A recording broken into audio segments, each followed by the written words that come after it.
All right, guys, Jasmine Pata here. Welcome back to our channel. I have a very special guest today. I have the one and only Jason Welch, which is he's actually part of our team. And so in this episode, I want you to get to know Jason, a little bit about him, and he'll be sharing what he does and kind of share some insight as to what happens in the warehouse. He leads the warehouse team. He's the guy that makes sure that your order goes out on time, and he also is a one that gets to meet any of you that come by and pick up your photo booth in person. So I just wanted you guys to have face to his name. So Jason, thanks for coming on the show today. Hey guys, glad to be here. Let me lead first off by saying I don't normally wear glasses, so I'm going to give you the option just so you can see. I have to have these for the close-up, so you can imagine me either way. So, as Jasmine said, my name is Jason. I got brought on a little over 2 years ago. A really good friend of mine worked here, and he and I had worked together before, so we've always kind of, when someone went somewhere else and then something would change and then one would follow the other. So I was in retail for about 20 years. I managed sort of Best Buy size stores in the Dallas area, about 30,000 square feet. At any one point, we'd have 20, 25 people under my employment. We sold like electronics and DVDs and CDs and things like that. Of course, a lot of that stuff is no longer relevant. So the big box stores were hard to keep afloat.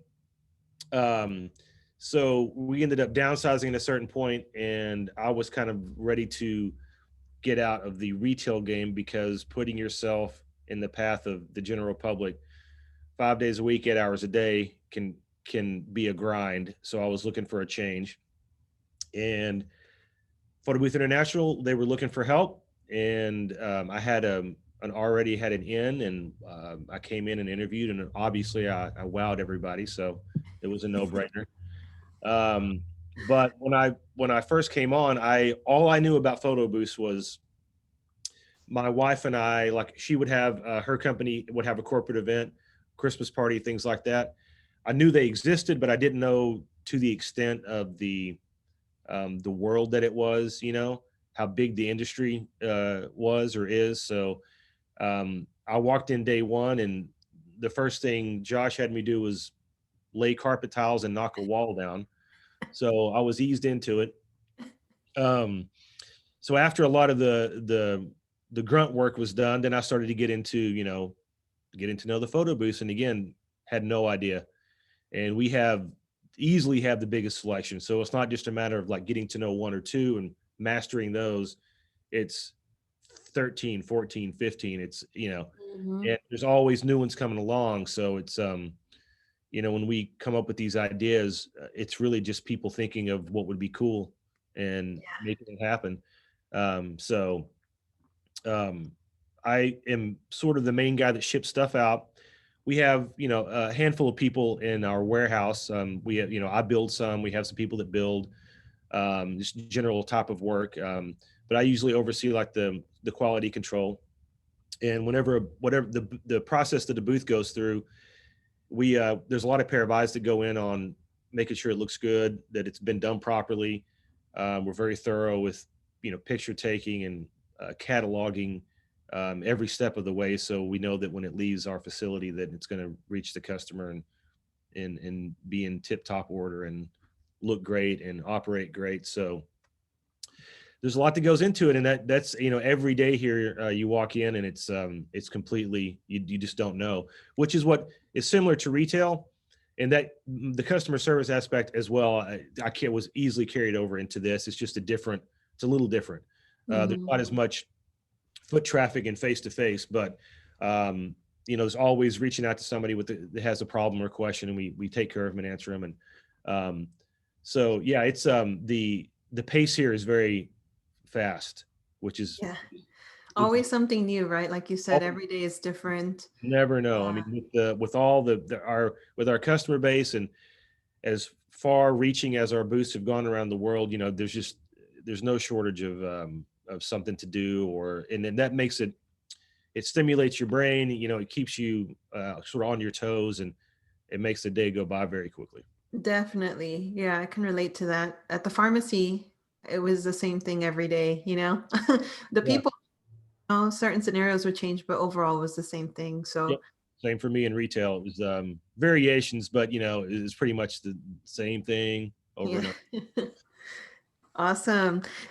So tell everyone a fun fact about yourself. Like, I feel like I know you pretty well. I mean, everyone in our team, uh, we all consider ourselves to be a small family, right? PBI family. Our customers are our PBI family. Our team members, employees, staff are part of our PBI family. So I know a lot about Jason, but I want everyone else to get to know you. So would you like to share a fun fact?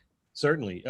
Yeah, Jasmine and I basically shared. We kind of had an office space together, and our desks were very close. And yeah, Pre-COVID. yeah, pre-COVID, and I'm relatively chatty, and I just on and on and on. So she got to know me pretty quick. So so the entire time I'm from North Texas and moved to Dallas in 2001. And the main reason I moved was I was in a band that came from a town that got too big to be in the town. It was just more of the same. So we were like, well, if we're really going to try to make this work, let's go to a larger market. So everybody moved, wives, dogs, kids, scattered around the Metroplex, some in Denton, some in, Louisville, some in Allen, some in Dallas. But we pretty much just as a band decided to move to a larger market to really give it a shot that way. So I've been a working musician for 25 years. I always did that. It always was able to work around my retail life. You get to a point where you're the boss, you can kind of schedule your own hours, which is nice. So I would kind of make it work to where, if I had to be out on weekends, we would do that. It was in retail scheduling is relatively flexible. But that's my real passion is music. And that goes also, I'm a bass player and a guitar player, but I play bass a lot better. And that's what I played in the band.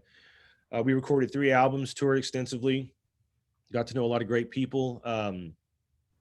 We don't do it as much anymore. The older we get, the more kids come along, you know, careers kind of take the front end as opposed to the back end. So, but it's music, something that you can always do. So whenever it's convenient and we can coordinate, we'll get together and try to do a show now and again. It used to be, 4 days out of the week, we would be playing gigs. So, Yeah. yeah, that's, I'm a musician. And once it kind of gets under your skin, it doesn't really go away, that performing aspect. My wife, Trista, is an actress. She is a very big um, uh, presence in local theater. So that was one of the things we kind of bonded on early on, was we both had that performing in our background, which is nice to have somebody that close to you that has experienced a similar thing, because it's kind of hard to describe what that's like. And Mhm. there's a certain mentality or personality that wants to do that. And we're both obviously extroverts. We've got, I like to be the center of attention. She definitely likes to be the center of attention. How does that work during holiday parties and things like that? I take a step back from her. Let her shine. Oh, what a gentleman. Well, I mean, it's hard to keep up with her anyway. So it's to be fair, she has earned it. So Yeah. No, well, you guys make an awesome couple, and your wedding anniversary is coming up, right? In December, it'll be what, 2 years, 3 years? 2 years. Yeah. So another fun fact: when we did get married, we got married in Las Vegas. It was each of our second marriages. So um, You did it so in style. Tell everybody how you got married. decided, let's do the sort of the cliche over the top Vegas wedding.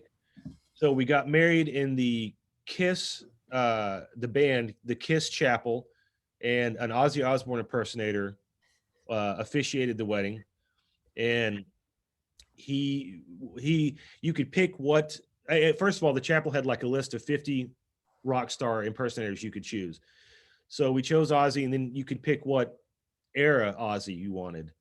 like feeble Aussie sort of stuttering, or like 80s Aussie, or not, all across the board. So we had a hard time doing it. So he kind of just slipped into every single one. That's So cool. you just kind of run the whole course of Aussie. So Yeah. he stuck with the 80s Aussie look, but he kind of went in and out of the personality type. So Yeah. His there's a lot, outfit was pretty spot on. Like the pictures I saw, pretty look spot on. looked very much like him too. Yeah. Sounded Yeah. like him. It was great. Yeah. Props to him because he pulled it off well. Definitely. Um, so moving on, I would like to know what is your favorite thing about working at PBI? To touch back on, okay, first, when I came on, I didn't know anything about the industry, and so it was a challenge that I really needed in my personal life. And there's such a great standard, high standard of what is expected out of somebody to work here, and that's both put in place by Josh and Jasmine. So you kind of feel when you walk out, you carry those ideals with you. It's not just like you have to leave the idea of excelling or doing more or trying to be better. You don't just when you clock, it's not done when you leave. So you kind of carry that out into the world with you, which is nice. Um, it's I love. Originally, it was really falling in love with something I'd never done, um, and surprising myself that I could do something like that, because I'm a classic textbook example of teaching an old dog new tricks. So I had done just the same thing for so long that it was refreshing to mix it up for me. Um, so all that being said, this is the people are great that work here. As Jasmine has stated, there really is a family feel to it, which is true, which is not always true with places you work. I mean, clearly if you get into 1,000 employees, it's hard. Yeah, harder to maintain that. Yeah. And it's not just a matter of small, more concise, smaller numbers that it's true. It just doesn't hurt. But there's a real, I can reach out and connect with the person that's making all of this vision happen, that being Josh, Jasmine as well. So um, it's something, before, again, with my previous retail experience, I didn't really have that connection. Um, and I didn't realize that I needed it until I got it here. So um, yeah, it's just, and every day is it's exciting work. It moves fast. I really feel like that we are making a difference in people's lives. The way that I've been motivated and encouraged is the same thing that we'll turn around and do for somebody else, hopefully. So um, Yeah, definitely. Making like seeing for everyone listening, every morning we have a meeting. We call it our daily huddle, and we share successes from our customers. And so that's part of what fuels our team, is knowing that they're making a difference, knowing that you guys are having success at your working events, that you learned how to do green screen on your photo booth or whatever the case is. So whenever you guys are winning, we're winning too, and we're celebrating those small milestones with you. Um, it's just what happens internally on a daily basis, and that's what Jason's referring to as far as like knowing that, not wondering or guessing that we're making a difference. Like in fact, knowing that we are, just by the simple fact of what you guys post in the groups. And so continue to share your successes, because it's what fuels us and helps us keep going. yeah, Um, Thanks for sharing that. So, like you said, we have a wide range of photo booths, and we're always looking to add more. And we base our models and our designs based off of some feedback that we get from customers. But a lot is, obviously keeping up with trends. So, which of like our whole lineup is your favorite photo booth? so I let me preface this again. I'm a long talker, so let me preface this by, whenever I do showrooms, people come in and look at the booths. I always refer to, specifically with the mirror booths, I refer to them in evolutionary terms, where you have the mirror 2, and it's in circulation for a while, and then we start to think about what else would be cool but similar. So in the mirror family, you have several booths. The mirror 2, the mirror 3 would be sort of the next evolutionary step in the mirror 2. But then in the same family is my favorite, the Astro. Uh, Mm-hmm. one of the things I like most about the Astro is, and some of this is based on fielding a lot of tech issues or just getting feedback from what people like about the booths. I find the fewer moving parts on a booth, the better. Fewer things you have to keep track of, fewer things you can potentially misplace. So with the Astro, not only do I think it looks really cool.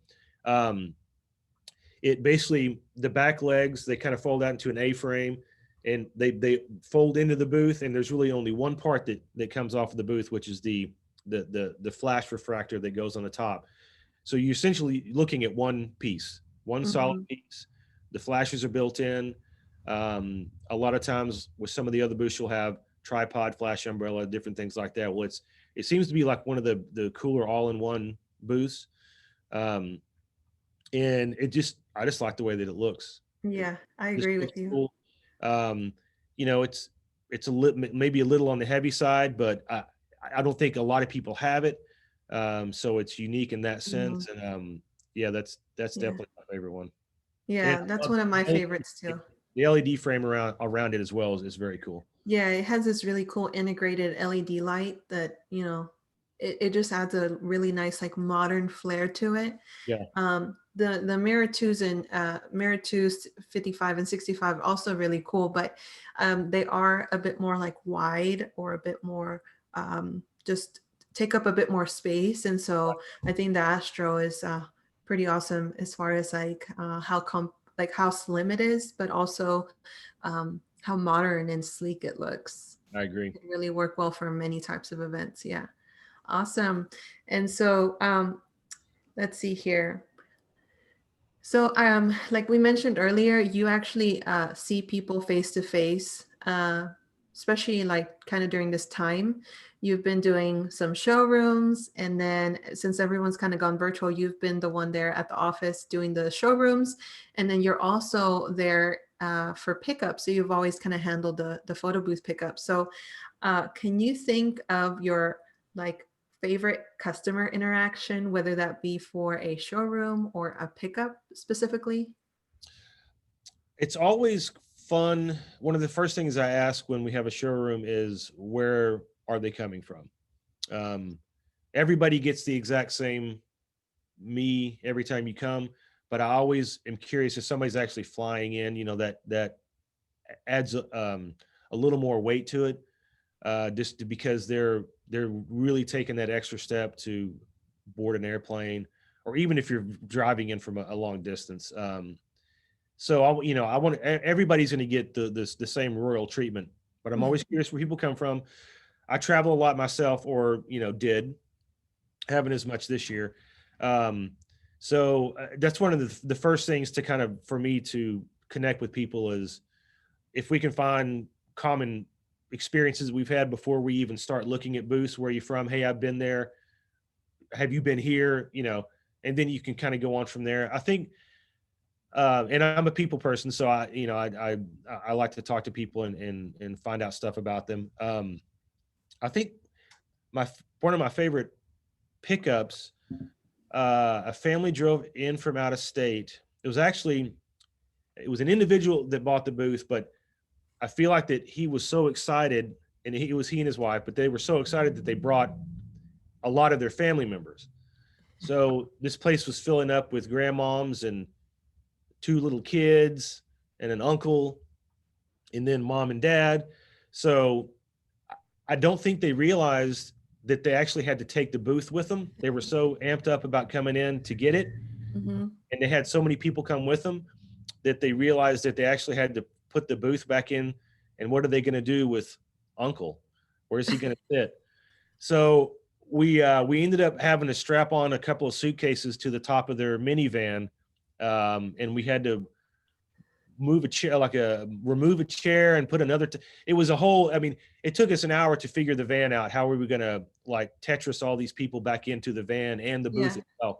So We just had to strap a few things to the top, and everybody else was able to crawl in, and they made it home safe. But I think that was funny. And when we talked about it, I don't think they realized. They were like, "Yeah, we were just so excited to A, take a trip to get out and do something and go get the booth that so and so said, 'Hey, can I go?' And they're like, 'Well, sure, come on.'" And I don't think they ever stopped to really think that they were actually taking a booth back with them. So I love that story. I think I was there for that situation. kind of remember that. It was I probably bet, within the last year. yeah, it was a scene in the parking lot. I think everybody Yeah. got brought in on how we were going to orchestrate. Yeah, it really made us think as a team, like, how can we pull this off? Like, how Yeah, can we, make the puzzle piece work when yeah, it doesn't really go?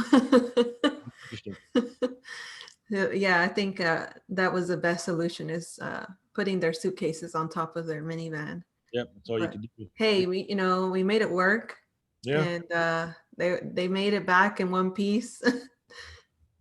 Yeah, so thanks for sharing that. I think that we've had other situations where Jason's had to kind of think his way through how the booth's going to get loaded into our customers' vehicles. So just remember, if you have a mirror booth and you're going to come by and pick it up, bring a large enough vehicle and maybe limit the number of people coming with you. yeah. We we're always very upfront with this is the size of the booth, and be sure and bring an appropriate vehicle. And we actually, another one, we had two guys drive in from I think Phoenix, Arizona, That's right. Yeah. and they were taking, I think it was either an Astro or a Mirror 2, and they were in like a hatchback, and they drove back to Arizona with the back of it on top with the boost actually sticking out over the highway with like 50 bungee ropes keeping it in place. They had to go to Home Depot to buy a bunch of bungees to make it work. But they were like, "Hey, that's on us. We knew. We Yeah. just weren't thinking." So Yeah. Well, there you have it, folks. Any last words before we wrap up? Anything you'd like to say to our customers or potential customers? just chin up, heads up. Sort of tough time we're all going through. And with what's happening in the world, it does have some impact on what we do and what you might want to do or are doing now. But it'll get handled at some point. It's already improving. Yeah. It's already improving. Yeah. People want to get back to the way that they function and operate. It's going to get all figured out. So I think this is a great time to look into purchasing one of these booths, to get it home, to start looking at it, to kind of play with it at home, ease into booking your events. So when it does calm down and when everything is back to normal and better, you'll be ready to go. Yep. And just last month alone, there was over 22,000 photo booth rental searches. So that just goes to show, like, people are ready to just, like you said, get back to normal. And Yeah. micro weddings and events are still happening. People are now just starting to just continue to have their events regardless of the situation, but they're maybe, bringing down their guest count. So yeah, I think that it's already looking better, and there are signs that it's going to just keep going up from here. So, well, Jason, thanks for coming on the show today. It was fun. Yeah. So, guys, I hope you enjoyed getting to know Jason a little bit better. If you have any questions for him, or if you met him, make sure to leave a comment below and let him know you say hi, and let us know where you're messaging from, and he'll be sure to check those out and respond. So, until the next one, guys, take care, be safe, and see you on the next one. Bye.